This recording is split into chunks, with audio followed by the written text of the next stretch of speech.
Hello. Hello! Hello! Hello. Você está com os críticos. Ei, André Cavalini, seja bem-vindo. Como é que está você, meu querido? Muito obrigado, senhor Rogério Victorino. Estou muito bem. Pô, E você? agora um pouco mais feliz porque a vinheta estava quase travando de novo. De repente, ela pula do 17º segundo para o quinto. E por sorte eu tinha disparado a gravação aqui, então não deu crepe. Falando em crepe, é uma palavra francesa, mas lembra um pouco o russo. A Poxa gente vai falar. vida, Pois é, né? Vai ver que bebe na mesma fonte, né? um Então, crepe russo. nós não vamos falar sobre crepe, mas nós vamos falar sobre compromat, o dossiê Compromate compromat, dossiê russo. Eu gosto muito do som. do som, algumas palavras, né? Eu gosto muito do spasiba, Spaciba. das vidania. Eu gosto muito desses sons. Eu não entendo muita coisa, aliás, não entendo absolutamente nada. Eu Spasiba, também não. obrigado, das vidania, tchau, adeus, né? E dá, que acho que é sim, niet, que é não, e acabou. Não consigo pedir nenhum prato de comida lá. Não, eu também não. Eu Mas também não. como eu não pretendo visitar o Vladimir, né? Acho que a hora, o timing não tá muito bom para isso, sabe? Você lançou uma coisa interessante quando a gente falava sobre Compromat. Aliás, vamos já dar nome aos bois. Compromat, o O dossiê dossiê russo, russo. lançamento da Maris Filmes, que estreia em 29 de setembro, né, em circuito nacional. Ambos assistimos ao filme, mas o André falou uma coisa muito legal, que é muito pertinente, né? O filme não trata de guerra, de conflito, que é uma coisa muito comum naquela região, mas ele trata do Estado absolutista, né? Do Estado Sim. que controla o ir e vir. O modo de operação do sistema deles, né? Exatamente. Eu vou adicionar o nosso tradicional PowerPoint. André, vamos contar um pouquinho da história do Compromat, o dossiê russo, por favor? Pode Pois não, começar. claro. Vamos lá. Bom, a gente tem esse rapazote aí que você tá vendo aí na tela. Ele é o ator O Gilles Gilles. Lelouch Isso. e ele interpreta o Mathieu, o sobrenome dele é Roussel.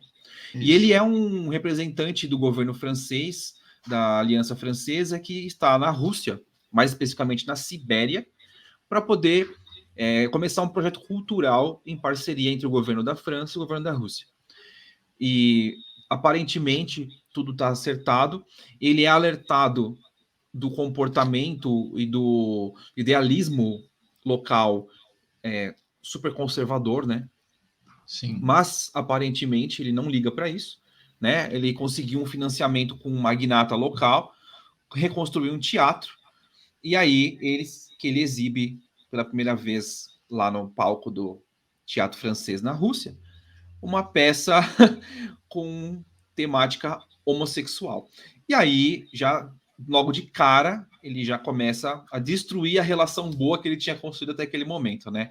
Não bastasse isso, depois do evento, ele vai para um bar, né, com o pessoal, e ele começa a dançar com uma bela russa, né, que fala Svetlana. francês, isso mesmo, que eles chamam ela de Sveta, né, durante o Isso. apelido dela é Sveta, e ela fala francês, ela era bailarina, tal, tem todo um apego pela cultura francesa, adorou a peça, tal, e aí rola um clima entre eles, mas não chega a nada além disso, uma dança e uma bebida. Só que Detalhe, ele tá com a mulher e com a filha, ele é né, casado, na exatamente isso. cidade, mas o relacionamento a gente vai descobrindo que não Não vai está dos tão bem melhores, assim, né? Inclusive dá a ideia, né, Roger, de que eles não estão por acaso na Sibéria, né? Eles estão tentando um recomeço, né? E aí a Exato. gente percebe que esse recomeço não tem como dar certo, né? Dada essa foto que você trouxe. Uhum. E aí, essa cena é muito emblemática, né? Porque mostra ele lá se divertindo, tá? Um cara super durão, assim, né? Ele, tipo, não durão no sentido de ser um cara sério, mas no sentido de ser desajeitado, né? Mas ele tá se Sim. soltando lá, tá num momento de alegria. Só que ele é alertado que a FSB, né? A FSB. FASB, que é Antiga KGB. KGB, está presente no local. E por acaso, o chefe da KGB da FSB local é sogro da moça. Desse ponto em diante, Que eu acho também que é a gente, casada, né? Ela é que é casada casada também com com um um veterano de guerra. Isso. Pois é. E nesse ponto, a gente percebe algo muito simples. Vai dar merda. Com todo respeito ao nosso público, né, Rogério? Gostei dessa elaboração. Você vê, super culta, né? Falando da Aliança Francesa, da FSB ou da FUSB, que eles falam lá com o sotaque deles lá.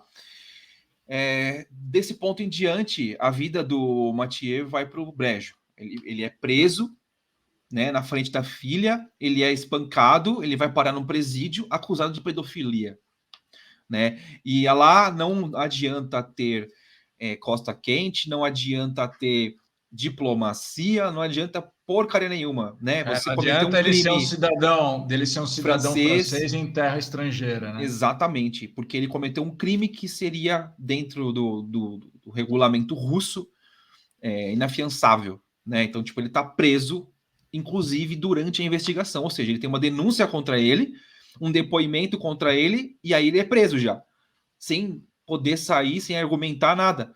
E ainda arrumam o melhor advogado da região para ele, né? Uhum. E aí a saga do cara tá só começando, né, Rogério? A gente não quer também entrar em todos os Dá detalhes, mas spoiler, né? o que a gente pode dizer, ele, com a ajuda do advogado, apesar do advogado ser duvidoso, né? Sim. Ajuda da própria Svetlana, ele acaba saindo em liberdade com tornozeleira, né?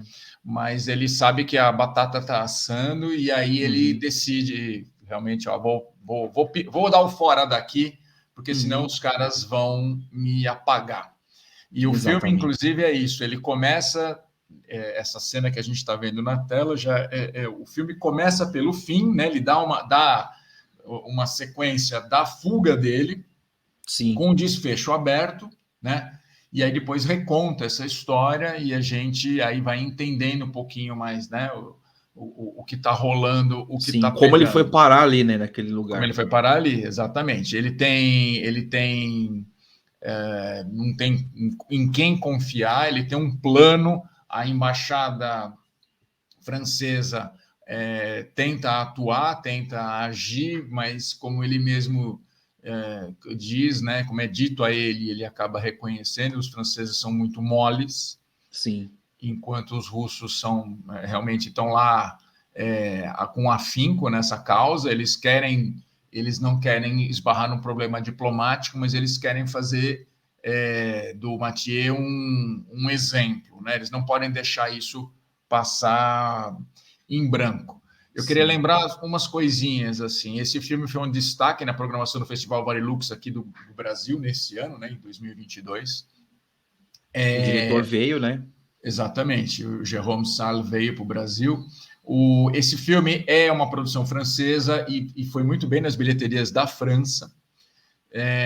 No elenco, o Gilles Lelouch, que é o Mathieu, que vive o Mathieu, ele é o rosto familiar, mas eu confesso que eu não sei qual outro filme ele fez. E tem uma... Fala, André. Não, eu tô com a pesquisa aberta, né?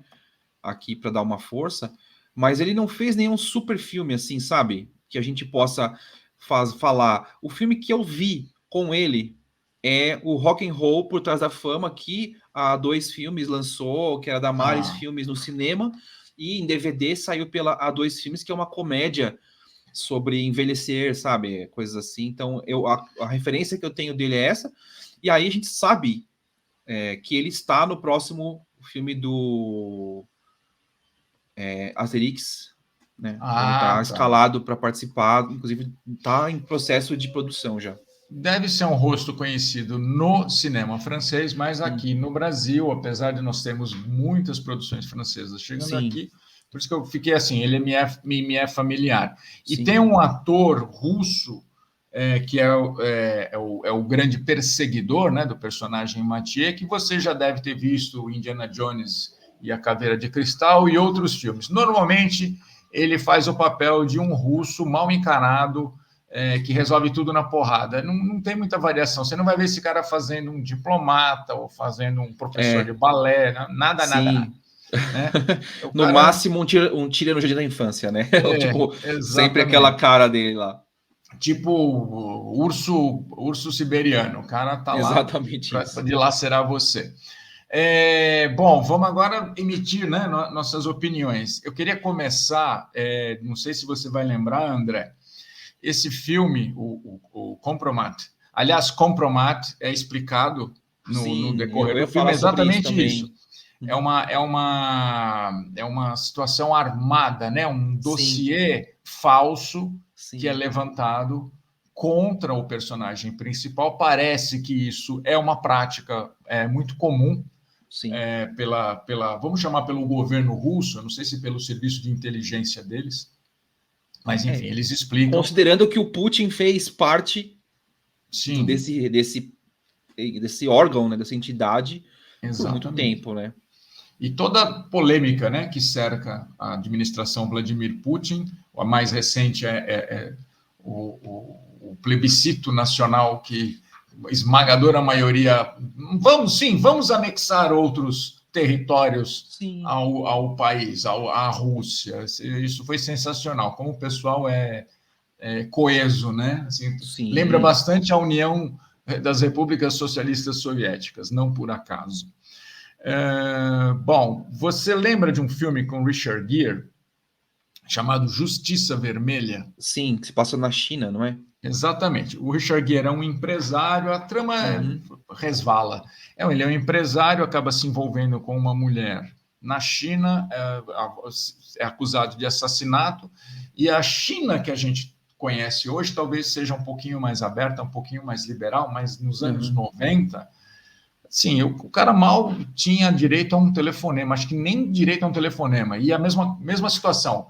Olha, destacam para ele um defensor, né? Local, é uma defensora, e o pessoal sabe que é um jogo de cartas marcadas, e ele sabe que ele está fadado ao fracasso. Mas, enfim, é outro filme que você pode buscar aqui, e é muito legal, né? É um filme que a gente nem viu tanto na mídia, né, Rogério?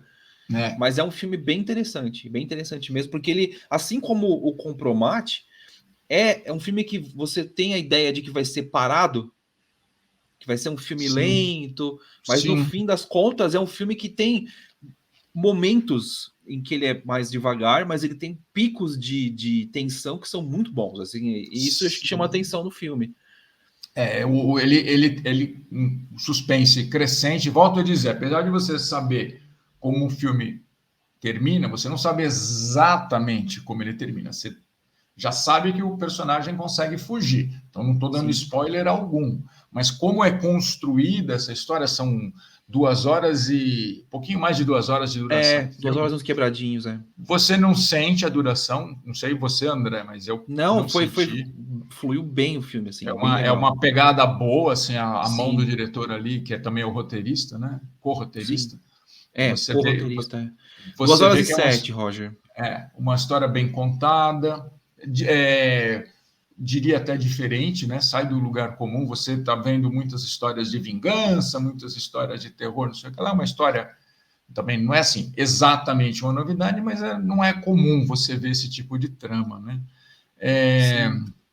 Eu gosto dessa uma coisa interessante Fala. Que a gente pode falar sobre essa pegada do filme, de ser um filme que parece um filme de espionagem, né? Ele tem esse negócio do cara descobrindo o quanto alcança essa mão, né, do governo. O diretor do filme, né, o Jérôme Salle, ele fez 2 filmes do Largo Winch, que era um personagem francês que era tipo um espião, né? O Largo Winch, que tinha até uma série de televisão. Ele fez um filme chamado Anthony Zimmer, chamado A Caçada, e fez um outro chamado Zulu, também que tem todos eles têm essa ideia parecida, assim, de uma trama mais densa e que tem de ação. Ele pode parecer o Tom Clancy, né? O americano Exatamente Tom Clancy. isso. bastidores Exatamente de isso. CIA, bastidores da inteligência americana. Exatamente isso. Exatamente Interessante. isso. E não dá para saber, né, se o cara está sendo perseguido pelo que ele fez no teatro, né? Ou se é por ele ter flertado com a esposa do cara, Pois né? é. Mas você sabe que ele caiu de um jeito na desgraça do povo de lá, porque o pessoal tornou a perseguição pessoal, né? Não foi um negócio do tipo, o Porque governo quer você fora. eles agravam, eles o acusam A também de acusação, né? molestar a própria filha, né? Exato, E exato, apresentam uma declaração da mulher reconhecendo isso, a exatamente. mulher some, ninguém sabe dela. Você chegou a pensar em algum momento que talvez ele pudesse ser Um um agente da pedófilo? inteligência? Porque não, porque Ah, ele é tá, um agente da inteligência entendi. francesa, é Um espião, questionado isso. literalmente. Isso. Não cheguei a pensar nisso. Eu cheguei a pensar que talvez fosse a esposa dele querendo tramar alguma coisa para ele no começo, do tipo, você me trouxe forçada para cá, para recomeçar, eu não quero ficar aqui, porque tem um tema desse tipo no começo, né? A gente percebe depois que ele começa, sem dar spoiler também, tá? A gente tá numa fase ainda bem breve, tipo 20 minutos de filme ainda no máximo, Sim. com essa história construída. Então, eu fiquei no começo pensando que talvez ela tivesse dado o pontapé inicial disso e depois o negócio desandou. Mas com o filme passando, ficou muito claro que foi algo pessoal que ele fez contra alguém deles lá, né, interno. Eu gosto muito da. Moralmente, né? Sim, você sabe que às vezes as grandes vinganças são movidas pelas razões mais vis, né? Sim, As sim. mais elementares. Não, como diz um amigo, as grandes guerras começaram a partir desse tipo de desentendimento. Né? Sim. Eu gosto muito dessa. Você sabe que tem, né? Treinador de coach de diálogos, né? Sim, sim. Então você Sotaques, deve. coisas assim. Imagino que o personagem, o francês, deve ter passado por um treinamento desse para poder falar russo e os russos falando francês. Eu não tenho essa condição de avaliar se o sotaque está carregado, se a pronúncia, mas enfim, o francês é um pouco mais universal do que o russo, mas eu acho que funciona bem, né? Porque também não adianta, né? Aquela história, né? Você vai lá para a Sibéria e todo mundo fala inglês, por exemplo. Fosse o mercado americano, eles dariam essa solução. Eu me atento muito a esse detalhe de comunicação, é muito importante. Sim, mas acho que uma das riquezas do filme é essa. O cara tá falando em russo e fala, você tá entendendo do que eu tô te acusando? Exatamente. Aí o cara fala assim, sim, sim. Aí você parece, a expressão dele é de descrença, né? Aí você percebe assim, na minha leitura, foi que ele sacou que ele estava sendo acusado disso. Só que ele não acreditava naquilo. E pro juiz, né, olhando para ele achou que o cara não tinha entendido o que ele falou. Até que ele começa a balbuciar em francês, né? Alguma coisa lá, aí o cara olhou assim, aí ele falou, eu entendi. É muito legal. E eu acho que isso faz muito parte do contexto do filme. Pra gente entender o grau de. Eu não vou falar um palavrão, de desgraça em que ele se meteu. Né? Do tipo, cara, você tá na Rússia, na Sibéria, entendeu? Vai pra cadeia, sua mulher foi embora. Eu gosto também dessa composição de clima, né? Sim. O clima mesmo, né? Um frio severo. A prisão não é só a parede, né? Exatamente. Essa questão, né, da geográfica, né? Relevo e a questão das paisagens mesmo. Por exemplo, essa prisão aí, você fala assim, cara, ninguém sai vivo daí, né? Exatamente isso. Você começa a sentir o isolamento dele, você começa a mensurar o tamanho da encrenca em que ele está metido, justa ou injustamente. Eu acho que tudo isso ajuda muito a você se colocar até, né, na posição do protagonista. Puta, imagina, eu faço esse exercício sempre. Putz, se fosse eu nessa situação, o que eu faria? Eu pensaria nisso? Né? Eu cederia. Cara, e é uma dança, hein? é uma dança. Não tem Não nada rolou um demais. beijo, não rolou um amasso, não rolou nada. Nada. Eles simplesmente dançaram. Foi uma química boa, né? Sim, sim. Tanto que a gente percebe isso ao longo do filme, né? Sim. Ela volta para ajudá-lo justamente porque trocou ali, houve uma troca de energia muito boa entre eles. Sim. Enfim. André, eu soube que o Passarinho me contou que você ainda vai fazer uma crítica desse filme. Vou sim, logo vai estar lá no site do Críticos também. É só para deixar o pessoal tranquilo, que também sim. Essa nossa conversa é mais informal, mas o texto também vai estar lá no portal, né, no críticos.com. Take your time, não tem pressa nenhuma. Algo que você queira acrescentar, meu amigo? Cara, eu só posso dizer assim que foi um filme que você me trouxe, né? Eu não tava, eu não sabia da existência dele, e aí eu fui fazer a lição de casa, fui assistir a cabine digital, me inscrevi e tal, entrei na cabine, e foi um ótimo filme, assim. Eu gostei bastante do filme, diria que está entre os 10 que eu mais gostei do ano até agora. Mais uma coprodução francesa, a gente falou outra vez, né, sobre uma produção com a Coreia, que estreou também há pouco tempo, lá, o Desaparecidos. Então a gente percebe que o cinema francês, ele tá muito eclético, assim, e muito bem feito. Eu acho que os caras estão ganhando admiração, sempre ganharam por ser arte, mas agora por ser um pessoal que está trabalhando com outros países, está expandindo a cultura deles e também absorvendo da cultura dos outros lugares. Porque você vê que, nesse caso do Compromat, é um filme que tem franceses, é produção francesa, o protagonista é um francês, mas a construção russa está muito presente da cultura aí. Então é muito interessante para a gente poder conhecer também um pouco essa ótica francesa, o mundo da Rússia. E o timing foi perfeito. Eu achei que tanto para o Brasil quanto para a Rússia é uma construção política, social muito legal para a gente poder debater. E eu quero deixar isso no meu texto lá. Sim, junto com as minhas 5 estrelas que eu vou dar para o filme. Já estou contando com isso. Querido, mais uma vez, obrigado. Galera, valeu. Espero que vocês confiram o Compromat, o dossiê russo. Precisa realmente desse subtítulo. Sempre questiono, mas acho que precisa. É necessário para você ter uma compreensão do que o filme fala. E é uma aposta. É uma aposta. Dê uma chance para o filme, vá ao cinema, dá uma olhadinha nele e depois conversa aqui com a gente se você curtiu, concordou com o que nós falamos ou não. Beleza? Senhor André, muito obrigado. Eu ouvi dizer também, Passarinho me contou que daqui a pouco a gente volta. A gente volta. Tá bom? Abraço, até mais, galera. Obrigado por encerrar a transmissão. Tchau, tchau.